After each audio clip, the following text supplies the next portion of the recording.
ఇక పాలనలో అహంకారం నియంతృత్వం చెల్లదు. పాలనలో అహంకారం నియంతృత్వం చెల్లదు.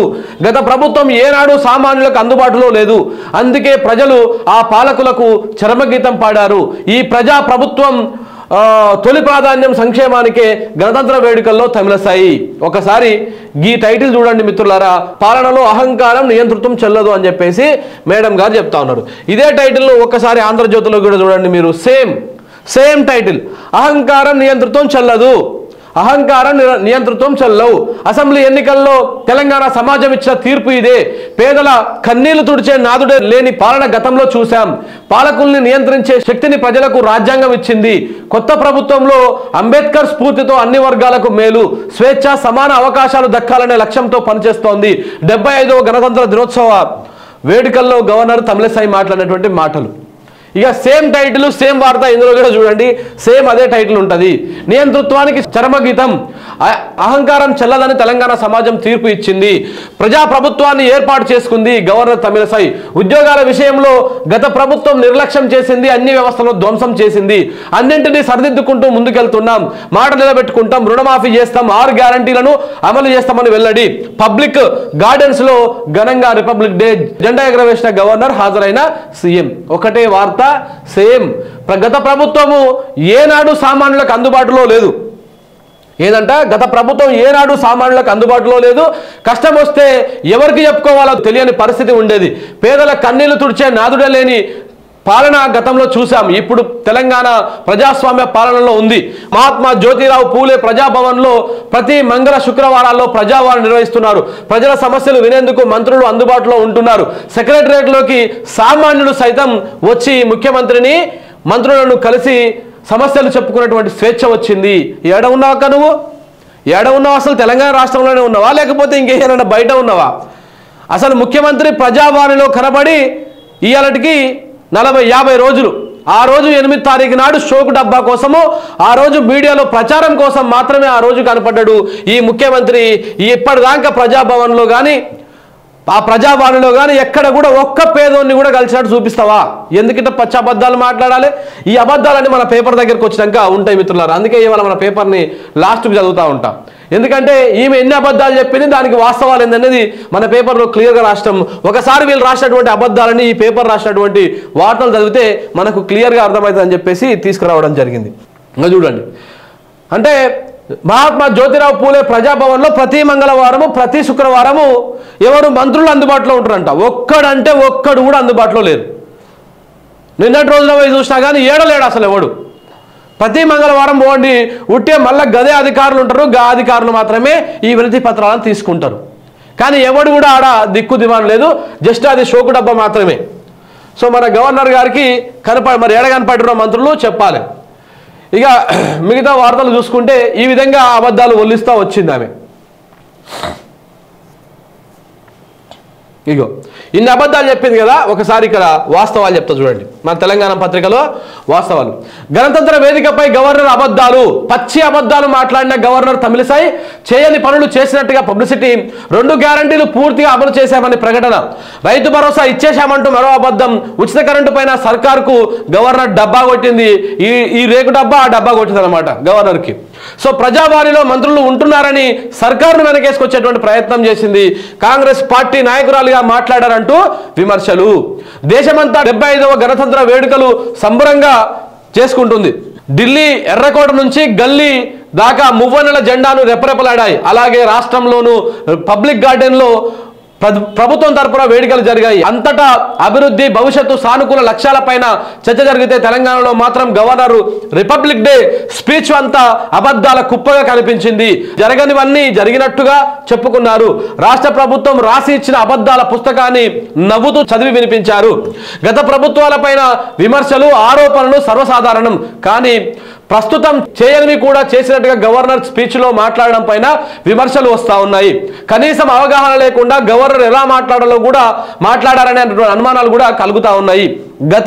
అసలు గణతంత్ర దినోత్సవంలో గవర్నర్ చెప్పిన అబద్ధాలేంటి, వాస్తవాలేంటి ఇప్పుడు చూద్దాం.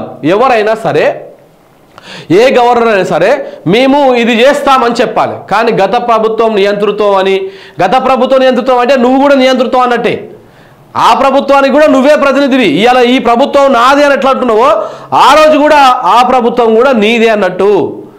అందుకని చెప్తున్నా కదా, ఈమె ఆకాశం వైపు చూసుకుంటా ఆకాశానికి ఉమ్మేయాలని చూస్తుంది. ఆ ఉమ్ము మొత్తం వచ్చి ముఖం మీద పడతా ఉంది. ఆమెకు కొంచెమన్నా సోయి ఉండాలి. ఒక రాజకీయ నాయకురాలు లెక్క మాట్లాడుతుంది.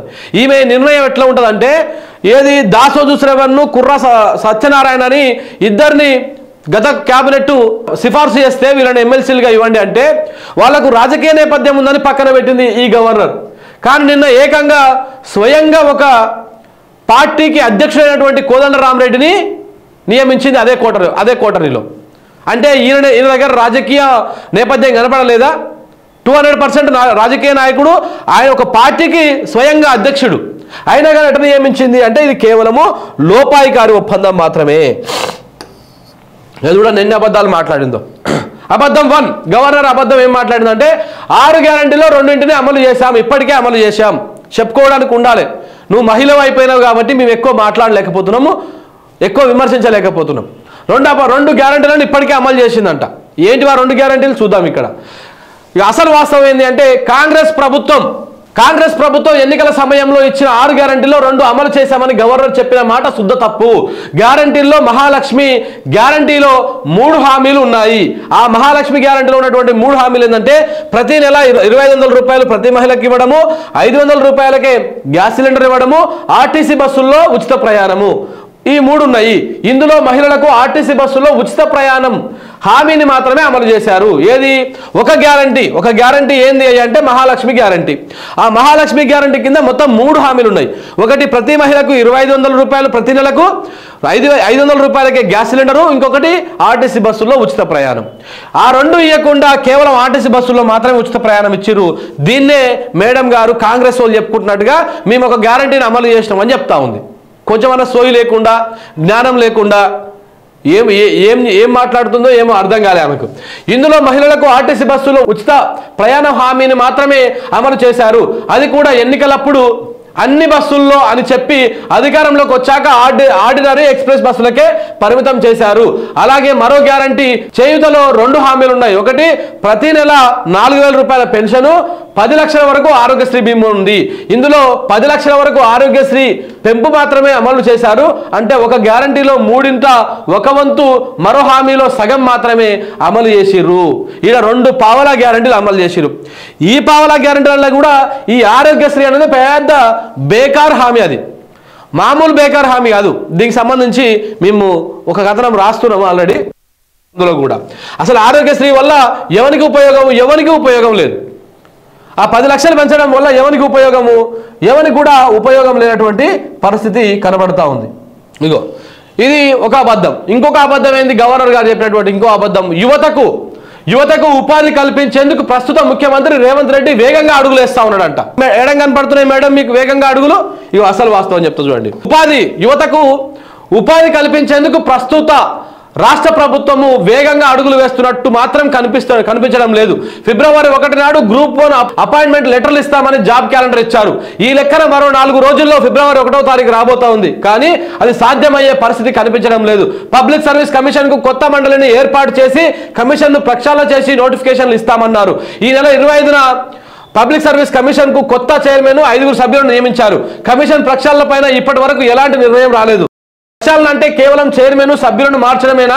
ఇలాగైతే తమ బతుకులు మళ్ళీ అంధకారమేనా అని చెప్పేసి నిరుద్యోగులు అంటా ఉన్నారు. ఇక గిట్లా ప్రతి మాట అబద్ధమైన మాట. ఇక అసలు ఆమె చెప్పిన అబద్ధము అసలు నిజము ఇట్లా ఉందన్నమాట. ఏమైందో మొత్తము యువతకు ఉపాధి కల్పించేందుకు ప్రస్తుత ముఖ్యమంత్రి వేగంగా అడుగులేస్తా ఉన్నాడు, ఉరుకుతా ఉన్నాడు జట్టు స్పీడ్లా అని చెప్పేసి మన మేడం గారు చెప్తా ఉన్నారు.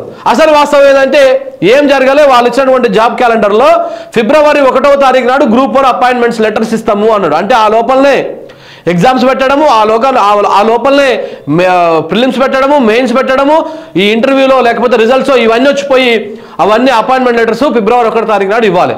కానీ ఇంకొక 4 రోజులు పోతే ఫిబ్రవరి 1వ తారీఖు వస్తుంది. ఇప్పటిదాకా దానికి అతి గతి లేదు. ఇప్పుడు బోర్డు ప్రక్షాళన చేస్తాం, పూర్తి స్థాయిలో ప్రక్షాళన చేస్తామని ఒక కమిటీని ఏర్పాటు చేసి ఆ కమిటీకి లక్షలు కోట్ల రూపాయలు పోసి ఛాయ బిస్కెట్ల కోసం జనం సొమ్ముని తీసుకుపోయి దారదత్తం చేసి అక్కడ ఢిల్లీకి, ఇక్కడ కేరళకి, అక్కడిక్కడ పంపించి వాళ్ళని మంచి ఒక ట్రిప్పులు వేసిరు. ఆ ట్రిప్పు వేసి దాని ఫలితం ఏందో కూడా అర్థమవుతలేదు. ఓన్లీ ఇప్పుడు బోర్డు కొత్త సభ్యులు వచ్చారు, కొత్త చైర్మన్ వచ్చిండు తప్ప దాంట్లో ప్రక్షాళన ఏడ ఉందో కూడా కనపడతలేదు. ఓన్లీ వీళ్ళని మార్స్తేనే ప్రక్షాళన, వీళ్ళని మార్చడమే ప్రక్షాళన, అంతకుమించి ఇంకొకటి ఏం లేదా ఆలోచన చేయాలి. ఇక మరొక అబద్ధం, గత ప్రభుత్వము సాధారణ ప్రజలకు అందుబాటులో లేదు, సమస్యలను చెప్పుకునే మార్గం లేక ఇబ్బందులు పడ్డారు. కానీ ప్రస్తుత ప్రభుత్వం ప్రజావాణి కార్యక్రమం ప్రారంభించింది. ప్రజావాణి కార్యక్రమం రేవంత్ రెడ్డి సర్కారు ప్రారంభించింది కాదు, చాలా ఏళ్లుగా ప్రజావాణి పేరుతో జిల్లా కలెక్టరేట్లు, మండల రెవెన్యూ, ఆర్డీఓ కార్యాలయాలు, తహసీల్దార్ కార్యాలయాల్లో ప్రతి సోమవారం ప్రజావాణి నిర్వహిస్తున్నారు. ప్రజల నుంచి ఫిర్యాదులను స్వీకరిస్తున్నారు. వాటికి ఒక రసీదు కూడా ఇచ్చి దాని పురోగతిని ఎప్పటికప్పుడు తెలియజేస్తున్నారు. మరో విచిత్రం ఏంటంటే, వాస్తవానికి రేవంత్ రెడ్డి సర్కారు ప్రజా దర్బార్ పేరుతో డిసెంబర్ 8 నాడు ప్రజాభవన్లో ఈ కార్యక్రమాన్ని ప్రారంభించింది. కానీ ఆ తర్వాత దాని పేరు కూడా ప్రజావాణిగా మార్చేసారు. ఏంది ప్రజావాణిని కొత్తగా రేవంత్ రెడ్డే ప్రారంభించిండు అని చెప్పేసి మన మేడం చెప్తా ఉన్నది. కానీ గత ప్రభుత్వంలో కూడా ప్రతి కలెక్టరేట్ ఆఫీస్లో ప్రతి సోమవారము ఉదయం 10:30 గంటల నుంచి సాయంత్రం 5 గంటల వరకు ప్రజావాణి కార్యక్రమం నడిచింది. ఎవరు పోయి అక్కడ ఏ కంప్లైంట్ ఇచ్చినా కానీ తీసుకునేవారు, జిల్లా కేంద్రాలలో, జిల్లా కలెక్టరేట్ ఆఫీసులలో. కానీ ఇప్పుడు ఏంది, అట్లా ఇస్తే ప్రచారం ఎట్లయితుంది, మీడియాలో వార్తలు ఎట్లా వస్తాయి, మన ఎంతసేపు ఉన్న పిఆర్ స్టంట్లు చేసుకోవాలి, మన ఈ పేపర్లల్లో వార్తలు రాపించుకోవాలి. కాబట్టి ఏం చేయాలి, అందరూ జనమంతా మీరు కిరాయిలు పెట్టుకొని వచ్చి హైదరాబాద్కు రావాలి, ప్రజాభవన్కి రావాలి. ఈడికొచ్చి ఏం చేయాలంటే మీరు చలికి, ఎండకు, వానకు ఈ నుంచి ఎక్కడి నుంచి ప్రజాభవన్ కా నుంచి అటు మన పంజాగుట్ట వరకు లైన్లలో నిలబడి ఇబ్బందులు పడాలి. అప్పుడు ఇసుకపోయి ఇస్తే అప్పుడు మీడియాలో వార్తలు వస్తాయి, మీడియాలో కవర్ అవుతుంది.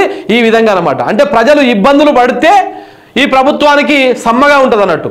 సో అది మన గవర్నర్ గారు ఈ విధంగా దాన్ని కవర్ చేసుకొని చెప్పుకుంటేందుకు మార్గమే లేకుండా గతంలో అని చెప్తా ఉంది. కానీ ప్రతి జిల్లా కలెక్టరేట్లో గతంలో కూడా ప్రజావాణి నిర్వహించిన సంగతి ఈమె మర్చిపోయినట్టు అబద్ధాలు చెప్పింది అనమాట. ఇక గవర్నర్ మరొక అబద్ధం, సాధారణ ప్రజలకు సెక్రటరియట్కు వచ్చి ముఖ్యమంత్రికి, మంత్రులకు ఫిర్యాదులు ఇచ్చేందుకు అనుమతి ఇచ్చాం. సెక్రటరియట్లోని సాధారణ ప్రజలకు అనుమతి గత ప్రభుత్వ హయాం నుంచే ఉంది. సాయంత్రం 3 గంటల తర్వాత పాసులు జారీ చేసేవారు. ఆ పాసులతో లోపలికి వెళ్ళి ప్రజలు, అధికారులను, మంత్రులను, సీఎంను కలిసేటువంటి అవకాశం ఉండేది. ప్రజలే కాదు మీడియాను అనుమతిస్తున్నామని స్వయంగా ముఖ్యమంత్రి చెప్పుకున్నారు. కానీ 4 రోజుల క్రితం సెక్రటరియట్లో మంత్రి ఉత్తమ్ కుమార్ రెడ్డి మీడియా సమావేశం నిర్వహించారు. సమావేశం ప్రారంభానికి కొన్ని నిమిషాల ముందు మాత్రమే మీడియాను లోపలికి అనుమతించారు. అప్పటిదాకా వారంతా అమరవీరుల స్మారకం వైపు ఉన్నటువంటి గేటు దగ్గర ఆ మెట్ల మీద కూర్చొని, గోడ మీద కూర్చొని మొత్తం అందరూ ఫోటోలు దిగి సోషల్ మీడియాలో పెట్టిరు. ఏం చెప్తున్నారు, అందరూ పోతా ఉన్నారు లోపలికి, సాధారణ పబ్లిక్ కూడా పోతా ఉన్నారు. అంటే మీడియాకు కూడా అనుమతి లేదు.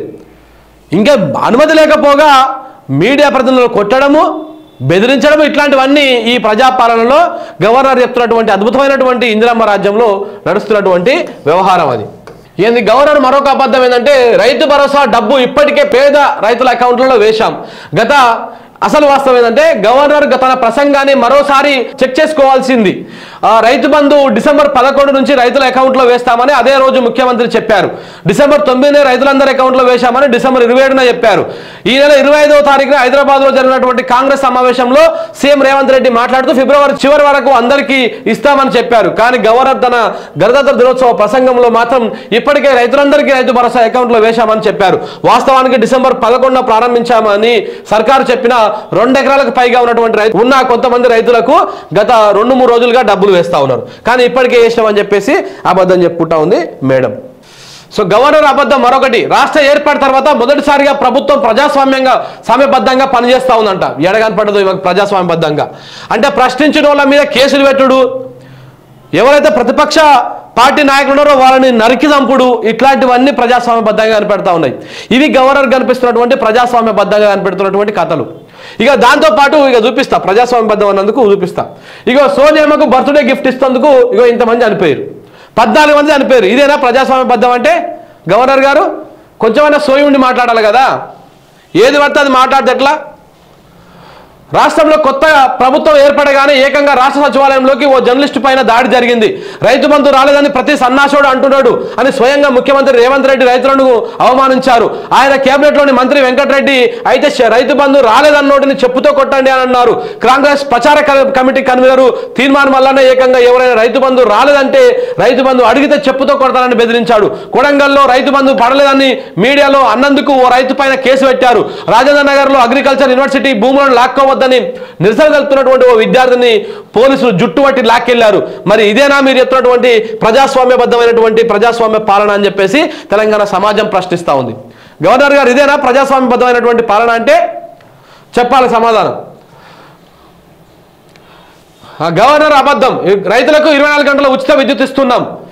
ఇంకా ఇదే మాటని కనుక ఊర్లకు పోయి అడిగితే వాళ్ళు ఏ చెప్పు తీసుకొని కొడతారో రైతులు తెలియదు. 24 గంటల కరెంట్ వస్తుందంట. హైదరాబాద్లో దిక్కు దివాణం లేదు. హైదరాబాద్లోనే ఏడబడితే ఆడ 2 గంటలు 3 గంటలు కరెంటు పోతా ఉంది. ఇక ఇవంట ఊర్లలో కూడా రైతులకు 24 గంటల కరెంట్ ఇస్తుందంట. గట్టి కొడితే 8 గంటల కరెంట్ వస్తలేదు ఊర్లలో. ఈ అసలు వాస్తవం. రైతులకు 24 గంటల ఉచిత విద్యుత్ ఇస్తున్నామని మరో పెద్ద అబద్ధం. కరెంటు ఎప్పుడు వస్తుందో ఎప్పుడు పోతుందో తెలియడం లేదని రైతులు ఆవేదన వ్యక్తం చేస్తూ సోషల్ మీడియాలో వీడియోలు పెడుతున్నారు. కరెంటు కోతలతో పొలం నాట్లు వేయడానికి నీరు కూడా అందడం లేదని అంటున్నారు. పగటి పూట సరిగ్గా కరెంటు ఇవ్వకపోవడంతో పొలానికి పెట్టుకునేందుకు కొందరు రైతులు రాత్రి పూట బావుల దగ్గరికి వెళ్ళి మళ్ళీ అక్కడికి వెళ్ళి పడుకొని అక్కడ నుంచి మోటార్లు పెడతా ఉన్నారు. ఇక మరో అబద్ధం. మహాత్మా జ్యోతిబా పూలే ప్రజాభవన్లో ప్రతి మంగళవారం శుక్రవారం ప్రజాభవన్ జరుగుతోంది. మంత్రులు ప్రజాభవన్లో ప్రజల సమస్యలు వింటున్నారని చెప్పి చెప్పింది. ఇక అక్కడ ప్రజాభవన్లో ప్రతిరోజు తానే అందుబాటులో ఉండి ఫిర్యాదులు స్వీకరిస్తామని స్వయంగా ముఖ్యమంత్రి రేవంత్ రెడ్డి చెప్పారు. కానీ ప్రారంభించిన రోజు కాసేపు ఉండి వెళ్ళిపోయారు. దీనిపైన విమర్శలు రావడంతో తాను ప్రతిరోజు ఉండడం కష్టం కాబట్టి ఒక మంత్రి ఒక ఎమ్మెల్యే ఉండి ప్రజల నుంచి ఫిర్యాదులు దరఖాస్తులు తీసుకుంటానని సీఎం చెప్పారు. మరోవైపు మొదట ప్రతిరోజు అని చెప్పి తర్వాత ప్రజాభవన్ని మంగళవారం శుక్రవారానికి పరిమితం చేశారు. అయినా అక్కడ మంత్రులు కానీ ఎమ్మెల్యేలు కానీ కనిపించడం లేదు. చివరకు ఉన్నతాధికారులు కూడా ఎవరు ఉండడం లేదని బాధితులు మీడియా ముందు వాపోతున్నారు. తాము అప్లికేషన్లు ఇచ్చి నెల దాటినా ఇప్పటి వరకు ఎలాంటి పరిష్కారం లేదని, అలాంటప్పుడు ఈ పబ్లిసిటీ ఎందుకని ప్రజాభవన్ ముందే కన్నీళ్లు పెట్టుకుంటున్నారు సాధారణ ప్రజలు. మరి ఇక్కడ మరి ఏడగాన పడతా ఉందో ఈమెకు ఈ ప్రజాస్వామ్యబద్ధమైనటువంటి పాలన, ఈ ప్రజాపాలన ఈ మేడమే చెప్పాలి. ఏంటంటే దొంగలు అంతా ఒకటైనమాట. ఇప్పుడు తెలంగాణ రాష్ట్రంలో బీజేపీ అనే దొంగలు, కాంగ్రెస్ అనే దొంగలు అంతా ఒకటయ్యి ఇప్పుడు మొత్తం జనాన్ని పట్టి పీడ్చుకొని తింటా ఉన్నారు. ఈ విషయాలు ఎక్కడ కూడా బయటకు రాకుండా మన మీడియా ఎలాగ ఉంది, మన చెప్పు చేతిలో ఉన్నటువంటి మీడియా, ఈ మీడియాలో ఇలా వార్తలు రాపించుకోవాలన్నమాట. ఈ విధమైనటువంటి కథ నడుస్తూ ఉంది.